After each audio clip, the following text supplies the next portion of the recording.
Magandang oras po sa inyong lahat mga kaibigan, at tunay na nararapat purihin pasalamatan ng ating Diyos na buhay. Dakilang Diyos, marami pong salamat sa oras nito. Muli kang nagbigay sa akin ng kalakasan upang ako'y patuloy na manghikayat ng mga taong manunood at makikinig nito upang sila'y pagpalain ng iyong banal na salita. Balutan niyo po, Diyos, ang mapagpalang dugo ni Kristo Jesus, ang iyong lingkod, maging ang mga sasabihin, O Diyos, ay maging pagpapala sa lahat. In Jesus' name, Amen. Mga pagpapala, Deuteronomy 28, 1-6. Tunay po ang Diyos lamang ang mabigyan ng papuri, parangal, pasasalamat sa buhay ng kanyang lingkod na si Pastor Fidring De Leon Torres ng Bulacan Christian Ministry. Amen. Papuri po ay sa Diyos. Palakpakan po natin ang Diyos na buhay and the mighty name of God, Lord Jesus, Son of the living God. Purihin po ang Diyos. Hallelujah. Sa Deuteronomy 28, 1-6, kapag dininig mo ang tinig ni Yahweh at sinunod ang kanyang kautusan, ibabantog niya kayo sa gitna ng mga bansa. Verse 2, magaganap nga sa inyo ang mga pagkapalang ito kung susundin ninyo ang kanyang utos.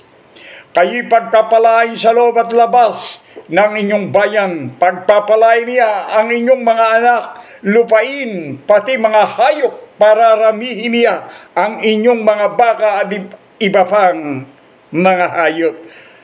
Verse 5, lagi niya kayong magiging sagana. Lagi kayong magiging sagana sa pagkain at di mawawalan ng laman ang inyong masahanang harina.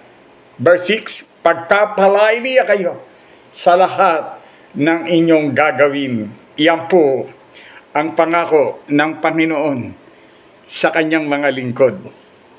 Israel, ang kapanahunan ngayon po sa ating pag-uusap, sila po'y symbolical. Tayo po ngayon ang kinakatawan. Tayo po ang kinakausap. Tayo po ang pagpapalain kung susundin natin ang kanyang mga banal na palatuntunan. Maging sa loob at labas ng inyong tahanan o lupain, kayo'y pagpapalain ng Diyos. Totoo po ang kanyang pangako. Ang pangako po ng tao, hindi po ba kadalasan ay napapako? Amen po, amen. Pero ang pangako ng Diyos, kanyang tinutupad. Pero ito po ay may condition kung susundin mo. Ano? Kapag dininig ninyo ang tinig ni Yahweh at sinunod ang kanyang kautusan, ibabantog niya kayo sa gitna ng mga bansa. Yun po ang sabi ng Panginoon. Magaganap na sa inyo ang mga pagpapalang ito kung susundin ninyo. Kung susundin ninyo ang kanyang utos. Kayo'y pagpapalain. Pagpapalain niya kayo sa loob at labas ng inyong bayan. Pagpapalain niya ang inyong mga anak, lupain, pati mga hayop, para ramihin niya ang inyong mga baka at iba pang mga hayop. Lagi kayong magiging sagana sa pagkain at di mawawala ng laman ang inyong masahang ng harina. Pagpapalain niya kayo sa lahat ng inyong gagawin. Iyan po ang pangako ng Panginoon sa bawat isa sa atin. Kung kayo po ay tunay na susunod sa kanyang mga utos, gagawin po ng Panginoon sa inyo. Kung kayo po ay mayroong mga kabuhayan o mga business, yun po ang ibig sabihin, palalaguin, ibabantog kayo. Nasa sulok man, nasa taguman ang inyong negosyo, o walang imposible sa Panginoon. Iyan po ay lalago. Wala man kayong puhunan, magpapadala ng puhunan ng Diyos kung susundin ninyo ang kanyang utos. Bakit po? Mayroon po bang imposible sa Diyos? Di po ba ninyo nala? Di pa po ba ninyo nababasa?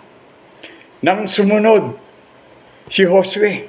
Josue, paglakad ng mga Israel at titigil ang tubig sa Jordan, tatawid kayo.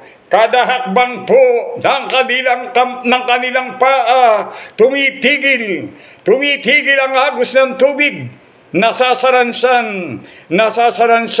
na parang pader ang tubig sa ilog Jordan nang tumawid ang Israel sa pamumuno ni Josue. Ano po ang sabi ng Panginoon? Napakadalas nyo po itong mapakinggan. Basahin mo, anak, huwag mong kaliligtaan basahin ang kasulatang iyaon at dinidilihin mo sa gabi at araw upang iyong maisakatuparan sa gayon di ginawa ka at magtatagumpay. Yan ang kauna-unahang utos. Huwag po ninyong babaliwalain. Unahin ninyo siya sa inyo pa lamang pagmulat, pagising, purihin ka, Panginoon. Tunay, O Diyos, na napakapalad ang taong walang inasahan, kundi ang Diyos na dakila. Mga pagpapala, bagamat hindi mo hinihingi, ibinibigay ng Diyos dahil ikaw ay sumusunod sa Kanya. Iyan po ang pangako ng Diyos. Kaya mga kaibigan, nasaan ka man, inaabot ka ng salita ng Diyos. Kung ikaw ang pinangungusapan ito, talikdan mo ang iyong ginagawa at sundin mo ang sabi ng Panginoon. Magpakumbaba ka sa Kanya, siya ay Diyos na ating purihin, luwalhatiin at pasalamatan. Salamat po, Diyos, sa oras na ito. Tunay na ikaw lamang ang makapagpapala sa amin sa pangalan ni Jesus. Amen. Sumainyo ang kapayapaan, kagalakan, kasaganaan, at ang pagpapalat katagumpayan sa ngalan ng Ama at ng Anak at ng Espiritu Santo. Amen. Amen. Amen. Lumakad kang kasama ang Diyos.